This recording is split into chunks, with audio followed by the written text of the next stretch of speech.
Up next in the broadcast, to help the Philippines recover from its deadly typhoon, Korea decides to send millions of dollars in relief aid and an emergency response team to the hardest-hit regions. The sedition trial begins for Unified Progressive Party lawmaker Lee Seok-gi, who faces accusations of plotting a rebellion favoring North Korea. Top officials and experts gather here in Seoul to find ways to boost security cooperation and resolve conflicts that are keeping the region apart. Primetime News begins now.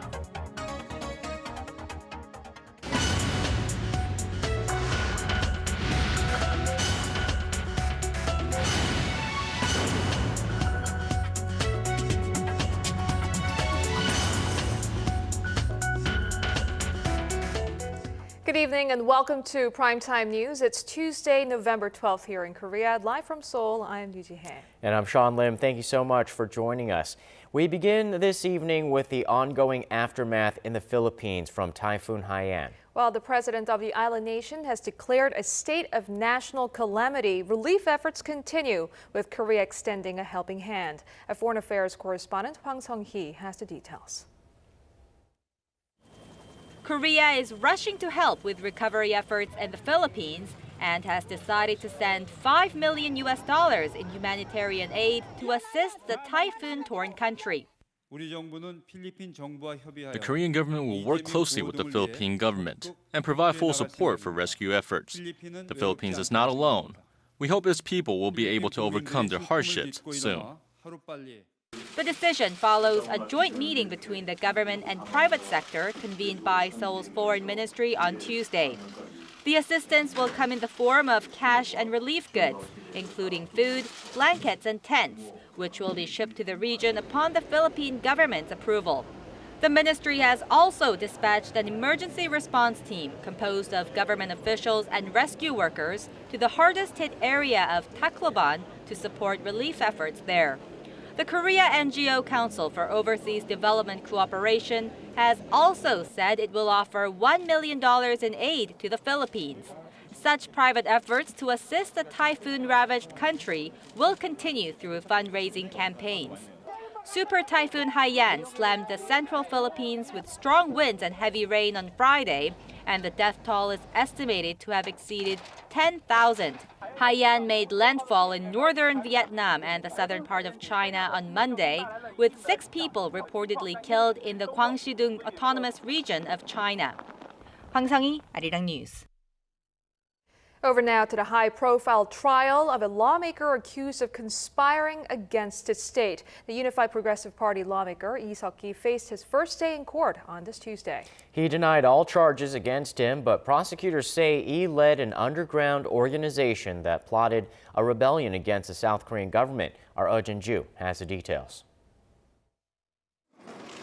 Speaking for the first time since being accused of leading an organization that conspired to overthrow the South Korean government, Unified Progressive Party lawmaker Lee Seok-gi firmly denied all the charges against him and pled not guilty.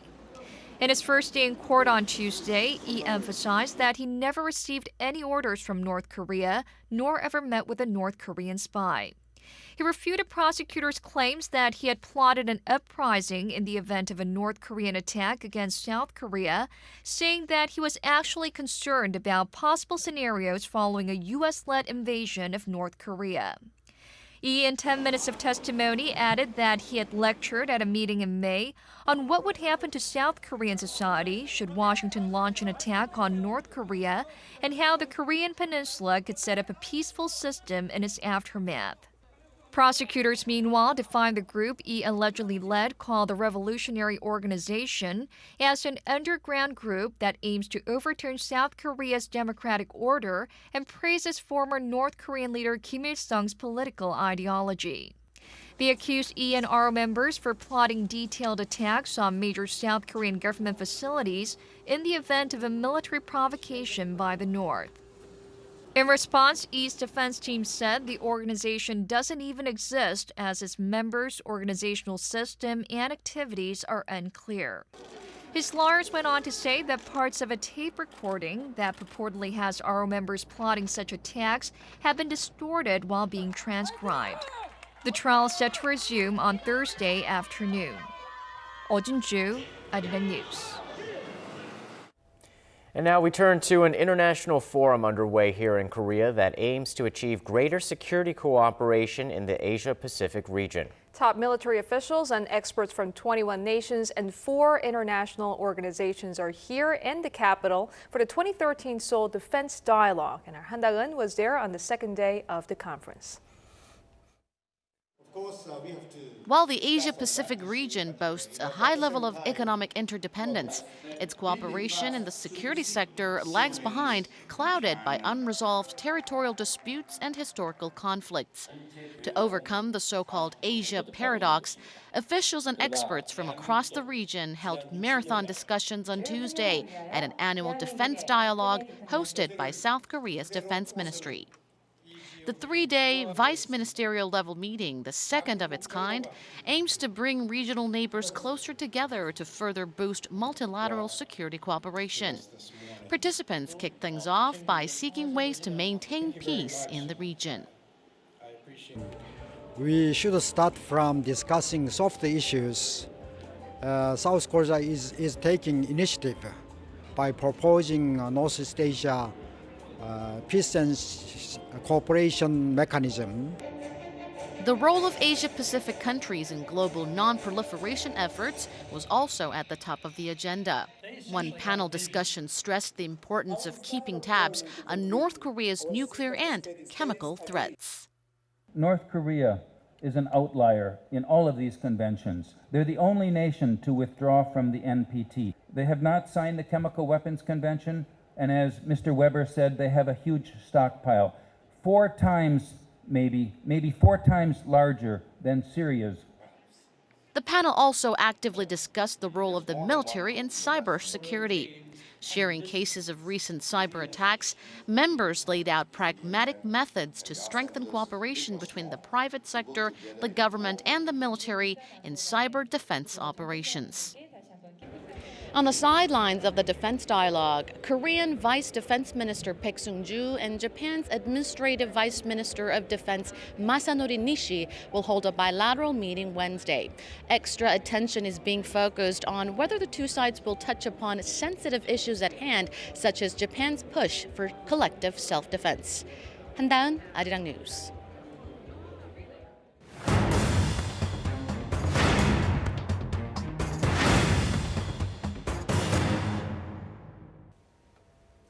More people are staying single here in Korea, and this has given rise to the so-called solo economy phenomenon, which refers to industries tailored to single lifestyles. And it can be big business, as recent data shows that singles have more disposable income on average than 3 to 4 person households. Our Yu Li-an joins us in the studio to tell us more. Now, Li-an, what exactly is solo economy? Hi, Jie, Sean. Well, the term solo economy first originated in the United States, where the single population is reaching nearly 50% in some of its major cities.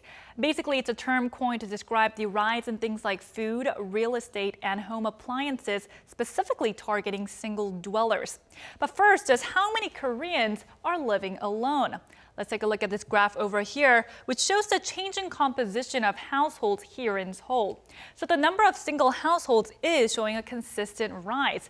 It's a similar story for 2-person households, which is also following an upward trajectory.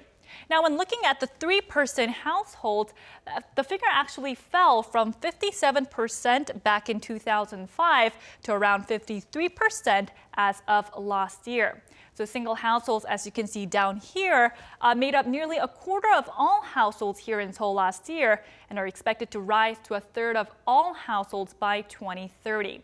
Now then, let's compare the spending power of these single and 3 to 4 person households. Single dwellers, as you can see here, have about a third of their monthly income to spend freely. Now, when taking a look at the 3 to 4 person households, it's about 17%. So it turns out singles can outspend multi-member households by twice as much. Now, exactly how much are we talking about here? For a single household, it's about $760, and for a 3 to 4 person household, it's around $693. What that means is that for an individual, singles have at least 3 times greater spending power. So how is the market shifting to suit the needs of these single consumers? Well, I visited some major stores that were leading the way.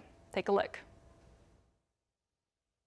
From miniature packets of ketchup and mayonnaise to single-serving cereal packages, and even a wine for one. Everything is for one here in the buy small section of a shopping mall in Seoul. This part of the mall was first renovated last October, and this section, which specifically targets single households, is a new feature. We began with 2 small sections, but given the enthusiastic response from our customers, we decided to expand it to 6 sections. Now we are seeing sales increase by over 10% each month. The expanded sections include another buy small corner across the mall that sells mini rice cookers and pots and pans. And over in the produce section, vegetables are cut into small portions to attract single dwellers. It's not only shops like these that are coming up with new marketing strategies to cash in. A major online shopping mall here in Korea launched what's called a single life corner.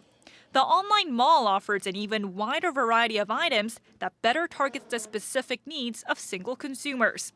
That includes multi-purpose furniture, instant packaged foods, self-development books specifically for singles, and even supplies for a single dweller's best friends, cats and dogs.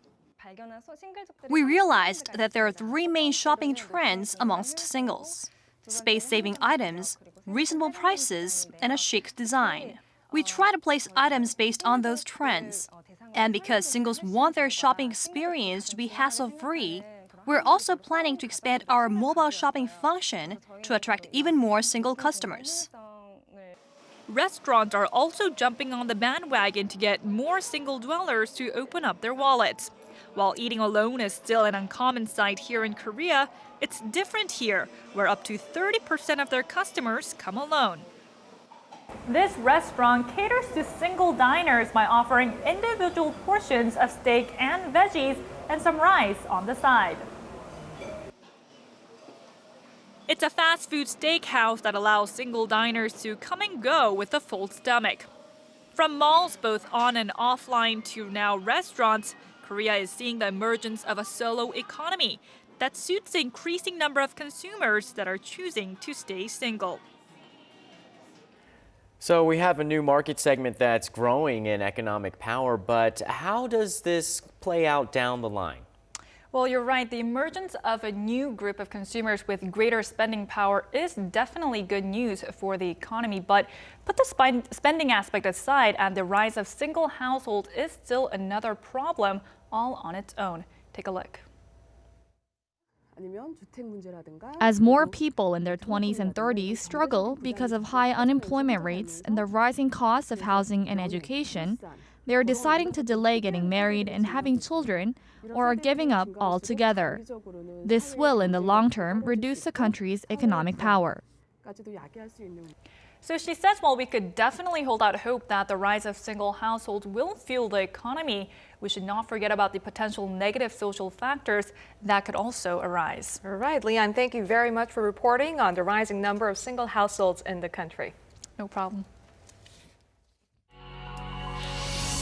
Before your day ends and another begins, get the latest news live from Seoul. Residents whose features restrictions is on the rise. Closing ceremony. Expert analysis from Asia's heartbeat. The legislature, circumstances. With a viewpoint only Korea's global network can provide. The United States, the latest report. Unrivaled access from a team always on standby. Came on maneuver, trying to cover up the South's true intentions. China has wrapped up a 4-day meeting of its top officials known as the Third Plenum that was expected to determine a roadmap for government reforms over the next decade. According to Xinhua News Agency, a decision was made to approve comprehensive reforms, including the establishment of a state security committee. Citing an official statement to the media, Xinhua added that the market will play a decisive role in China's future allocation of resources. Experts predict the Communist Party will try to reinforce its power while transitioning China into a more domestically oriented, consumer-focused economy. Iran and UN nuclear watchdog agencies struck a deal that will grant inspectors access to key nuclear facilities previously off limits. Experts see this as an encouraging sign as the announcement comes ahead of another round of nuclear talks scheduled for next week. Our Kim Hyun-bin reports. The International Atomic Energy Agency and Iran came to an agreement on Monday over Tehran's highly disputed nuclear program, opening the door for officials to carry out inspections at key nuclear sites to determine whether its nuclear program is truly for peaceful purposes. The joint statement that was signed today represents a roadmap that specifies bilateral steps in relation to resolving outstanding issues. As part of the agreement, international inspectors will be given access to 2 key nuclear facilities in Iran that had previously been restricted.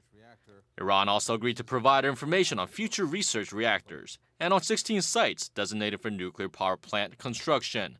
The head of the IAEA, Yukiya Amano, said Monday that the development was an important step forward, but stressed that much more needed to be done. Under the framework for cooperation, Iran and IAEA will cooperate further with respect to verification activities to be undertaken by the IAEA to resolve all present and past issues. The development comes on the heels of nuclear talks in Geneva between Iran and Western powers. U.S. Secretary of State John Kerry said Monday that it was Iran that backed out of a deal in talks last weekend. Previous reports have suggested that France delayed the agreement. The second round of Geneva talks is scheduled to start next Wednesday. Kim Hyun-bin, Arirang News. The Korean government is raising awareness of the issue of women forced into sexual slavery by the Japanese military during World War II. And to that end, the Ministry of Gender Equality and Family has launched a special exhibit here in the capital. Our Kim Hyun-ji sat down with Gender Equality Minister Cho Yun-sun for more on the exhibit and her plans to seek justice for the victims.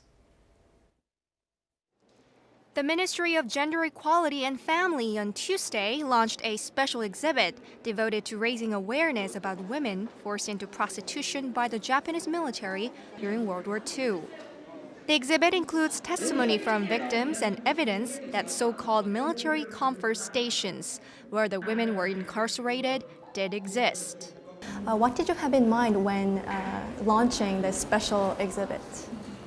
The major purpose of our exhibition today is to expand the awareness of the historic facts by asking the student and asking the people to pay more attention to this matter and make whatever contents, cultural contents, that they can deliver their message. What makes this exhibit even more special is a collection of unique contents like animations and comic books that tell the story of young girls who were kidnapped and taken to Japanese military comfort stations across Asia during times of war.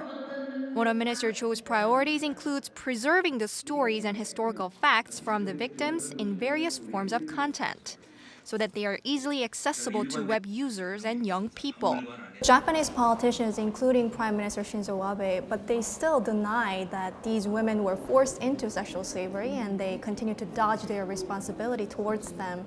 If Japan wants to take a leadership and if the international organizations and the governments, any government who wants to make a voice against those sexual violence and human rights violation, which is occurring still today in the conflict regions, then we have to properly resolve the past misbehavior.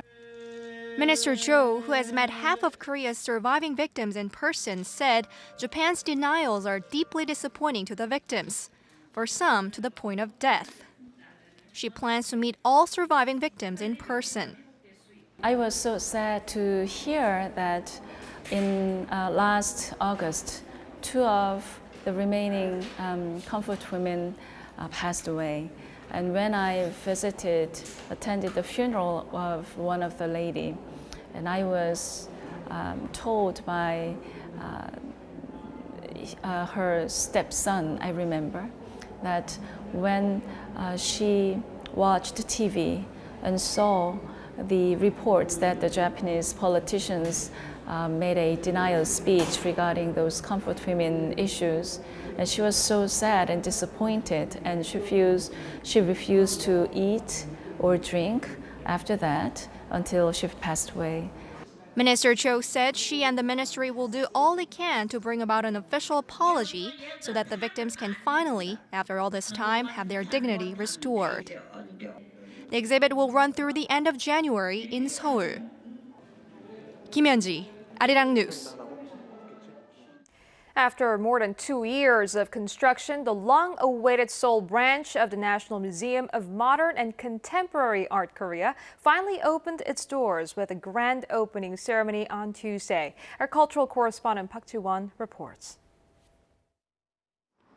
The National Museum of Modern and Contemporary Art Korea unveiled its Seoul branch on Tuesday with an opening ceremony that was attended by hundreds of artists and cultural leaders, as well as President Park Geun-hye. 유서 깊은 우리 문화를 세계에 알리고 우리나라를 찾는 아시아와 세계의 예술인들이 예술적 감성을 나누고 미적 감각을 교류하는 명소로 발전해 가도록 함께 노력해 주시기 바랍니다.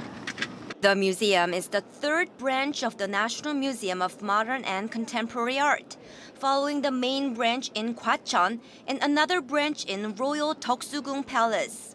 Each branch has its own focus in terms of function and the exhibitions it hosts. The newly opened Seoul branch will center on integrative new media art pieces and more approachable exhibit programs for the public. To commemorate the opening of the museum, 5 special exhibitions are being held in a total of 8 exhibition rooms in the 3-story building, with around 70 Korean and foreign artists participating. The museum will be open to the public every day except Mondays. Every Wednesday and Saturday, it will be open for free until 9 p.m. And until the end of November, people who'd like to visit the museum are encouraged to make an online reservation ahead of time for a more pleasant experience. Park Ji-won, Arirang News.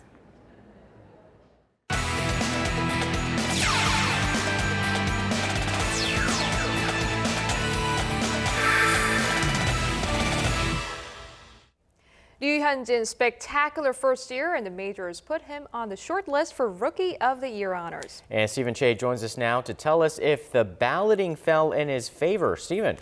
Hey guys, the Dodgers pitcher was on the radar for most of the Major League Baseball season as a top Rookie of the Year candidate for the National League, but came in 4th in the voting.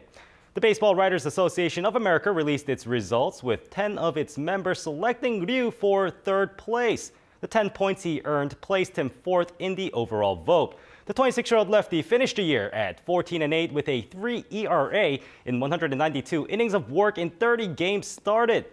Well, the top honor in the NL went to the Miami Marlins pitcher Jose Fernandez, who garnered a decisive 26 of 30 first-place ballots. And meanwhile, over in the American League, Tampa Bay Rays outfielder Will Myers took home the Rookie of the Year award. Now moving on to Tuesday night matchups, let's start with V-League action, where the Russian Cash Vespio took on the Uricard Hanse. Russian Cash were seeking their first win. Uricard were going for 2 in a row. The momentum started with the Hanse, whose attack came from all sides, mainly from the left back Sean Rooney and center Shin Young-seok, the night's top scorer. Russian Cash couldn't hold on, and Uricard wins in straight sets 3-0. Now it's time to end with the night's top KBL matchup. The Samsung Thunders visited the ET-Land Elephants in Incheon. Action starts off hot for Samsung, getting the early 8-point lead. Veteran Lee Dong-jun scores 14 first-half points, carrying them into the break, up 38-33. The Elephants are caught in a stampede as the Thunders' Cha Jae-young scores 10 in the 3rd and finishes with a game-high 16 points. ET-Land gets them back in the 4th, but it's too little too late, and the Samsung Thunders make it 2 in a row, winning 69-58. And that does it for me here in the Sports Center. This has been Stephen Che. Check back at midnight for the latest in the world of sports.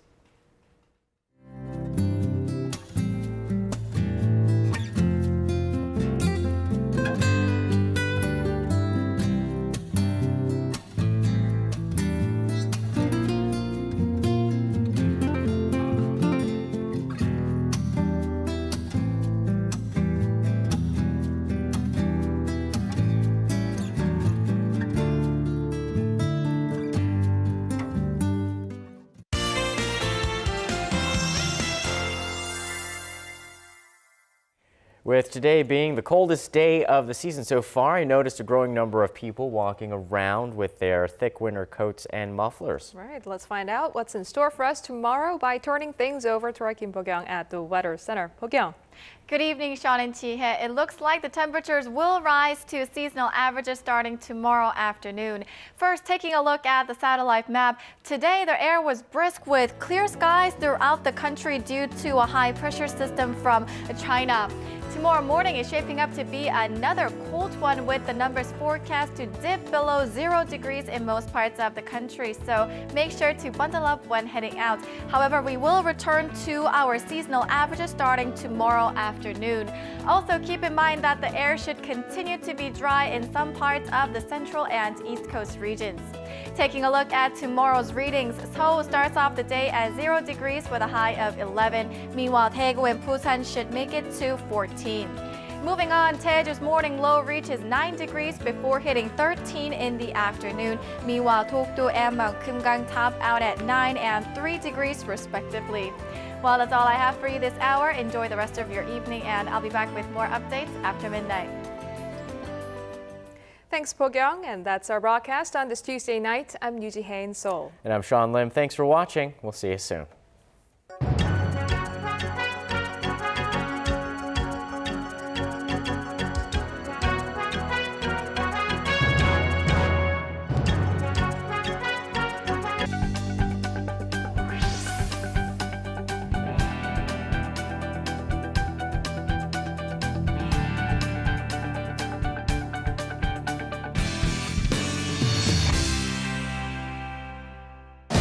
Game together. Dream forever.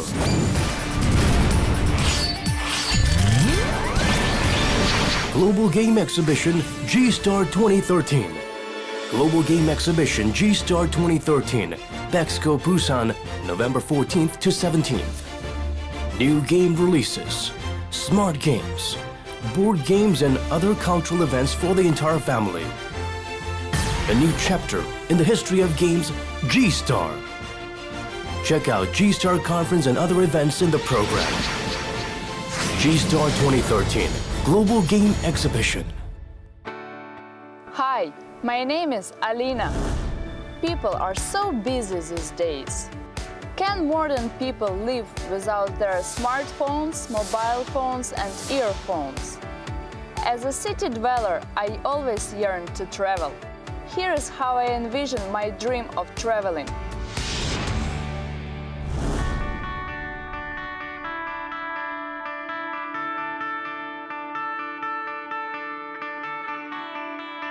Gangneung is an amazing city.